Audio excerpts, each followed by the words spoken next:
Salut tout le monde, on est dimanche et on se retrouve pour un nouvel épisode de Tu Comics Quoi. On poursuit les reviews du Pumpkin Autumn Challenge et aujourd'hui je vais vous parler du mini-event, les monstres attaques. Dans les monstres attaques, Colin Bunn fait dans la simplicité, à savoir, un nombre incalculable de monstres tombent du ciel dans des météorites et arrivent partout sur Terre. Ce qui oblige les X-Men, les Inhumains, les Avengers, bref tout le monde à s'unir pour tenter d'éviter qu'ils détruisent tout sur leur passage. Sauf que ils sont très vite dépassés parce qu'ils ont beau en tuer un, il y en a 15 qui arrivent, et puis déjà pour en tuer un, ils ont besoin d'être 30 pour y arriver. Bref, très clairement, ils sont mal barrés. On le voit dans les deux premiers numéros de Les Monstres Attaques, mais l'arrivée d'Elsa Bloodstone pourrait peut-être les aider parce qu'elle a une piste sur pourquoi les monstres débarquent sur Terre subitement et qu'est-ce qui fait qu'ils débarquent comme ça et pourquoi ils débarquent sur Terre. Ah, c'est Elsa Bloodstone quoi. Dès qu'il est question de monstres, de forces occultes, de choses improbables, c'est son credo. C'est vrai, l'histoire casse pas trois pattes à un canard. Des monstres, des super-héros, une grosse bagarre, et puis c'est à peu près ça le pitch.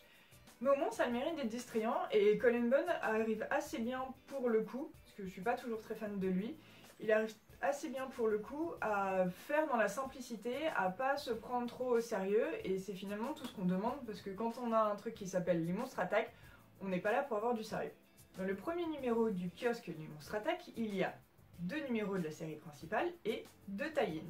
Dans les tie-in, il y a celui de la série Spider-Man et Deadpool. Comment dire? On est déjà dans un event ultra improbable, et on va rajouter encore plus d'improbable et de what the fuck avec ce tie-in dans la série Spider-Man et Deadpool, notamment lié à Deadpool. Et j'ai bien aimé! Ouais, comme quoi tout arrive! Non, j'ai vraiment bien aimé parce qu'au moins le tie-in a la prétention de pas se prendre la tête et de savoir qu'ils vont pas vraiment contribuer à la série principale. C'est juste, là c'est vraiment que genre, oh oui on a un peu lié, oui il y a des monstres et encore pas totalement, mais c'est distrayant. Et en fait je crois que j'aime bien Deadpool quand il est avec des enfants.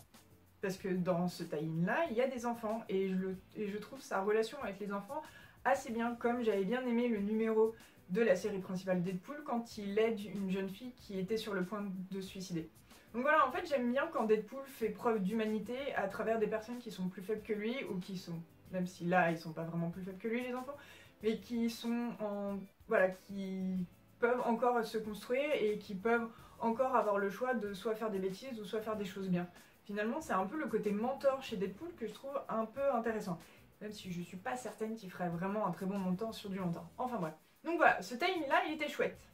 Contrairement à l'autre tie-in de la série Avengers que j'ai trouvé tout simplement à chier, et j'ai trouvé que c'était une énorme blague parce que Jim Zub, le scénariste de ce tie-in de la série Avengers, même si d'habitude c'est Mark Waid le scénariste principal sur la série Avengers, il s'est pas foulé. En fait il a repris les scènes qu'avait fait Colin Bunn dans les Monster Unleashed 1 et puis il a recollé ça. Vu que de toute façon dans les deux numéros il y a les Avengers, il a fait exactement pareil, donc on se retrouve avec des cases identiques.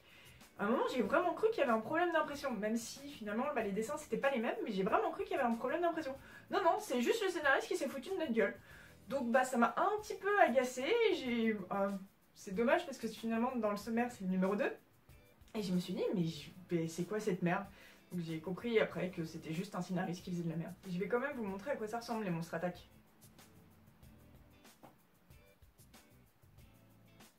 Le dessinateur du premier numéro de Monster Unleashed était Steve McNiven et le dessinateur du numéro 2 était Greg Land. À savoir quand même pas des petits noms. La bonne nouvelle c'est qu'on est en novembre et ça veut dire la sortie du numéro 2 Les Monstres Attaques, que oui, et finalement j'attends un peu avec impatience. N'hésitez pas à me dire dans les commentaires si vous avez lu, si vous avez aimé ou si vous n'avez pas aimé Les Monstres Attaques, et je vous donne rendez-vous très bientôt pour un prochain numéro de Tu Comics Quoi. Salut tout le monde!